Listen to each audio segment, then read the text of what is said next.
Good morning, everybody. Welcome to this month's Flowers by Catherine Flower Club. It's the end of April, so we're a week later this month because unfortunately I went down with COVID last week, again, third time. But I am now back. I'm a little bit croaky and wheezy still, but I think that's mainly hay fever now. But yes, florists do get hay fever. So welcome. Neil will be delivering your bunches this morning. Look at these lovely long stems, and today we're going kind of coronation / regal theme. Today is actually the 27th of April, which is actually King's Day in Holland, where we get a lot of our flowers from. So it's their bank holiday to celebrate the birthday of the King. Obviously here in the UK we've got the coronation coming up of King Charles. So I thought we'd go a bit down the royal route in terms of colours. So this is your bunch for this month. We've got some gorgeous white phlox here. Loads and loads of buds on those, and they've got a lovely soft scent too.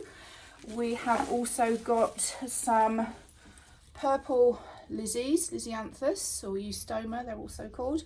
A nice lovely deep sort of royal purple, so again a nice combination, because sometimes if you kind of got red and whites together they can be quite stark, so the having the purple in there just helps soften that a little bit. We have, of course, with our red, we've got red spray roses. So this variety is called Rubicon. And I like to use these because they're a slightly deeper red, so they're not that kind of bright red in your face. And similarly, I prefer to use a spray rose in this type of arrangement rather than a single red rose. It can look a little bit Valentine's-y otherwise. So it's a nice pop of red, but it's not quite so in your face.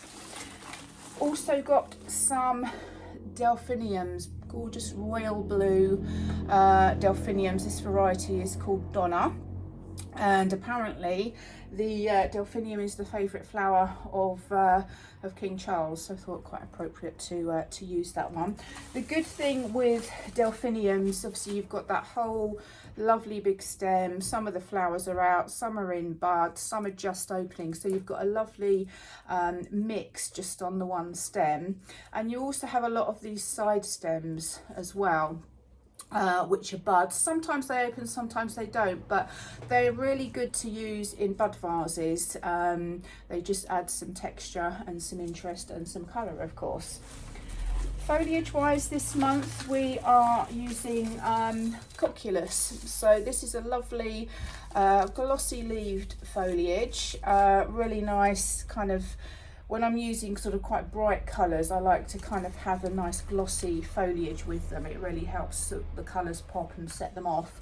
As I said, these are all really lovely long stems. So we obviously, as you know, we wrap our Flower Club flowers in paper. We don't sort of squish them into a box like some of the letterbox companies. So with that you get the benefit of, if you want a lovely tall arrangement you can do that, but also you can cut your stems down. So if you're doing bud vases, if you're doing a tablescape or an arrangement like that, you actually could get three really out of one single stem.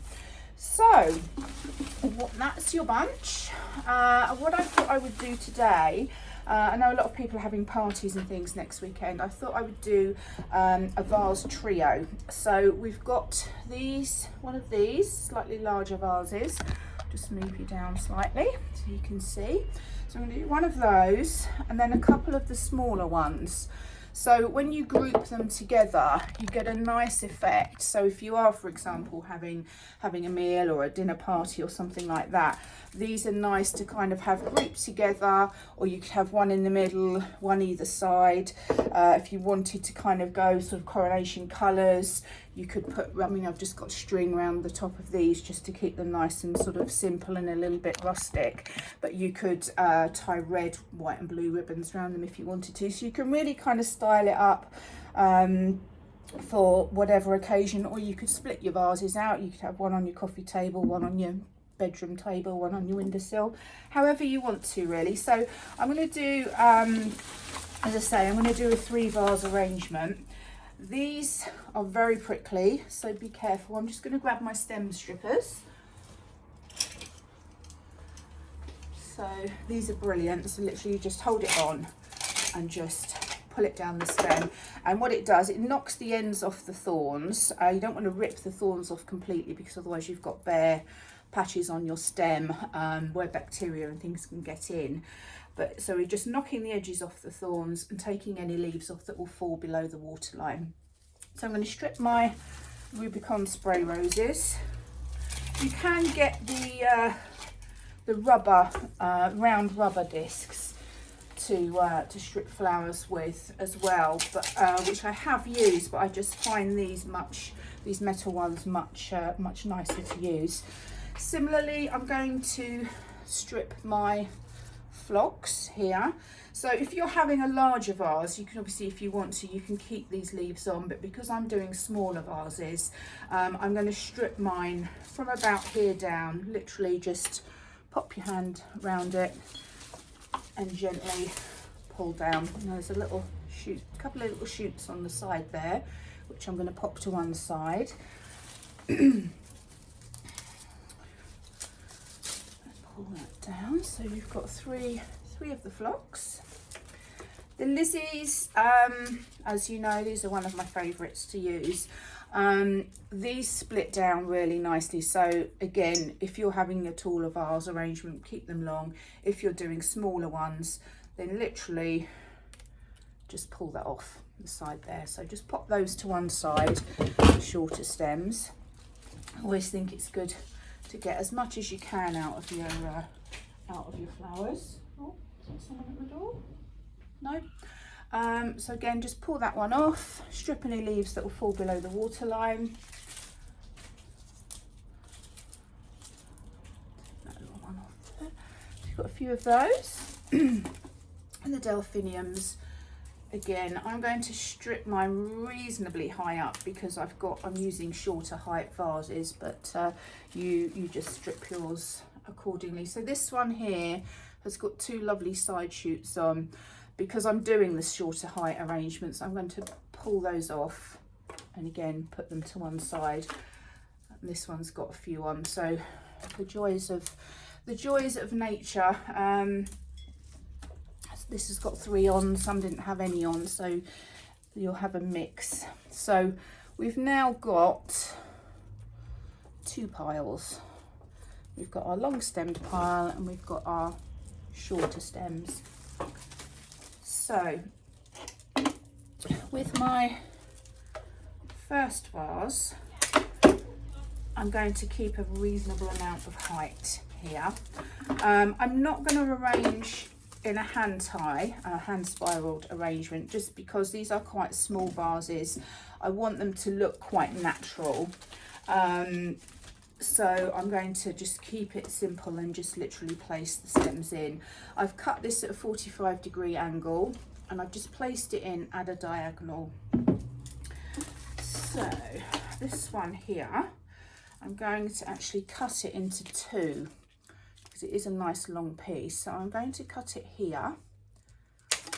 So we've got this one and then we've got this one. So we've got 2 nice ones there. Pop them in the vase. Again, I'm coming in at a diagonal.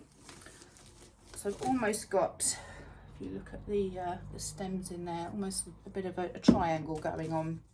So that will form my base. Now I've done them slightly different heights. 1 taller, 1 medium, 1 smaller. So I've got a couple of stems left. So I'm going to put just one, cut this one down again. Strip anything that now falls below our waterline, and I'm going to pop one of these into my smaller jar here. Let's move you down so you can see. So this stem here I am actually going to get 3 pieces out of, but as I say, just, you know, you can vary the heights. I'm going to keep these 2 to the side. because I may need to do some filling in at the end. So I'm just going to spread those out so you can see them. So now I'm going to pop one of our spray roses in.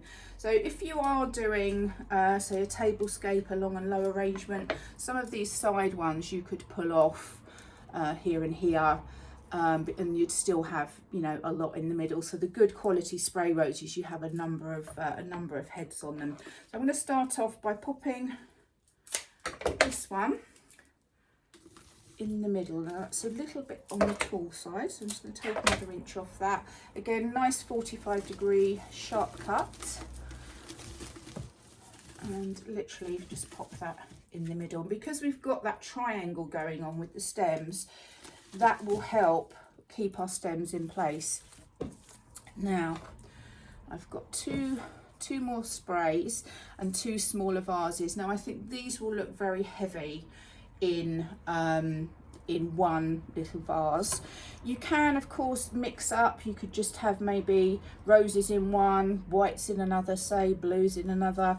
You know, no end of combinations here, but I'm going to strip this one down slightly, just so it's not quite so heavy. So I've got 5 buds on there, and I'm going to cut that down and pop that in my small vase here. So the very, very simple one there. Again, if you wanted to just, you could just leave it like that. If you're lining them up along a table, you know, pop a bit of ribbon or something around the top. So we've got our other jar over there. What I'm going to do is I'm going to put this one in our larger jar, slightly lower height,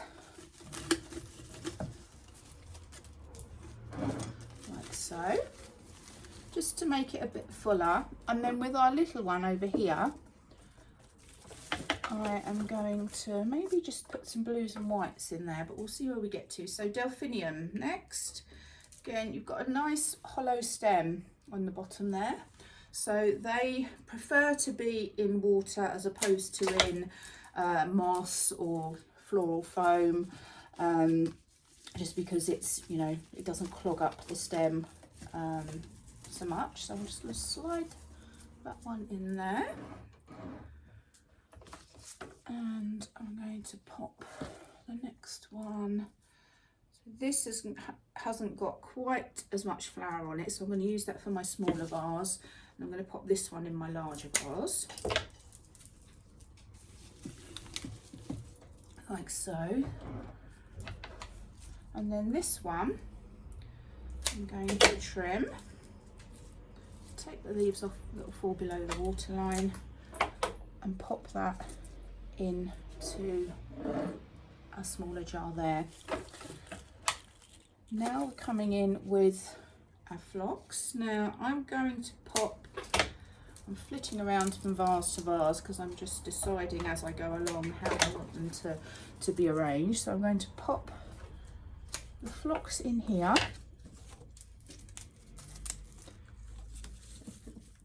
So we've got some nice sort of soft blues and whites going on in here.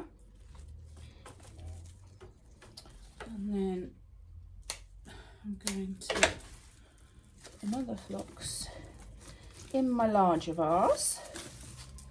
So you're just sort of picking up, you're not kind of having, you don't have to have, you know, 2 of everything in the same vase. You can just mix it up, but that colour is kind of transferring through, so you're picking it up all the way through. So although this obviously hasn't got any red in it, it's got the whites, it's got the blues, so everything links back to your kind of your main focal, your larger arrangement. This phlox I'm going to pop in here in between our delphiniums and vary the heights, it draws the eye through more. And then we've got our lizzies.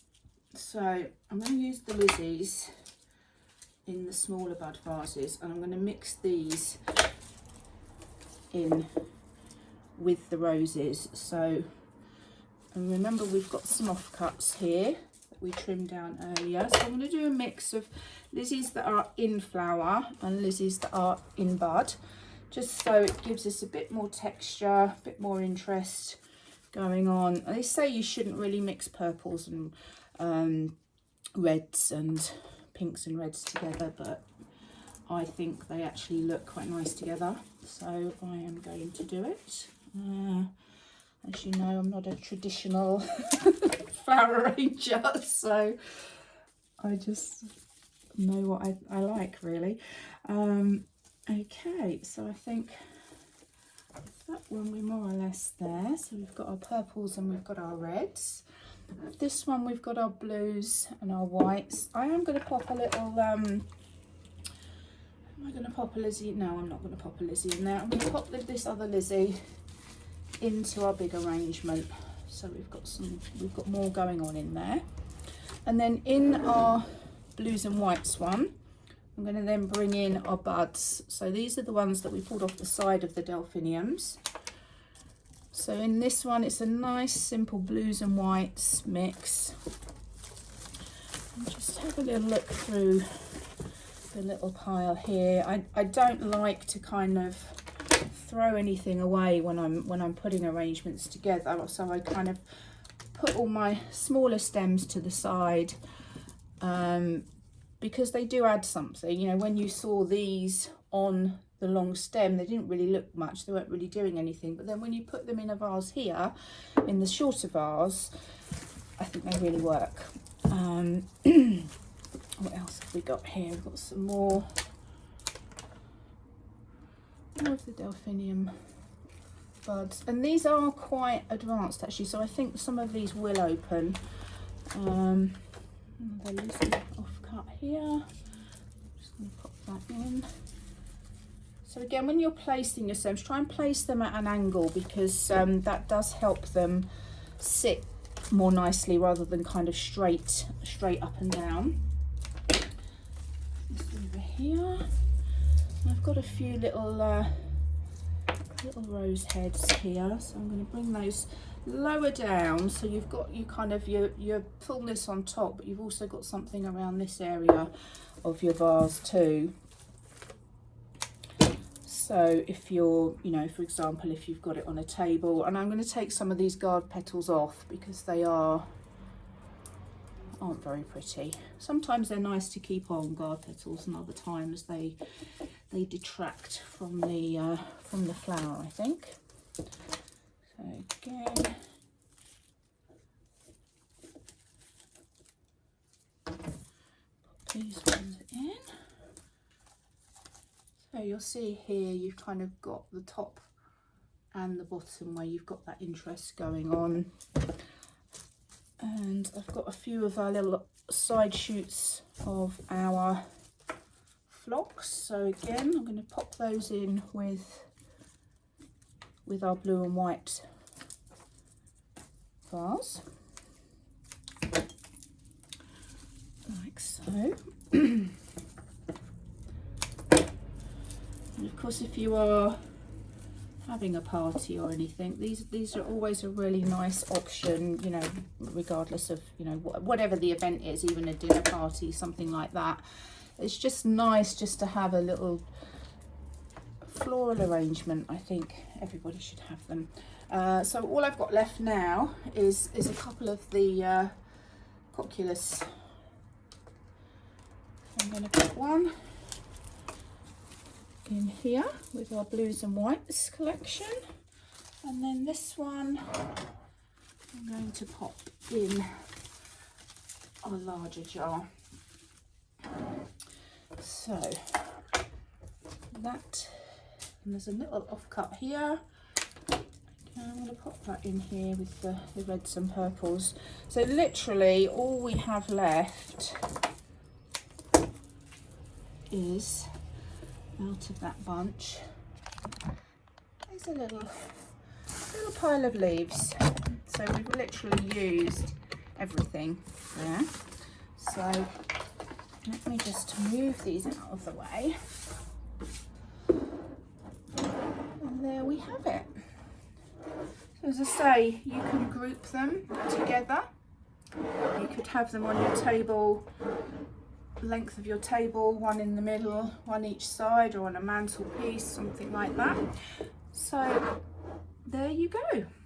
And as I say, these jars are really good, you know, all purpose, you know, even if you've got some stems from the garden that may be, you know, not long enough. Generally, you know, some of the flowers we grow in our gardens aren't long enough to go in our favourite vases.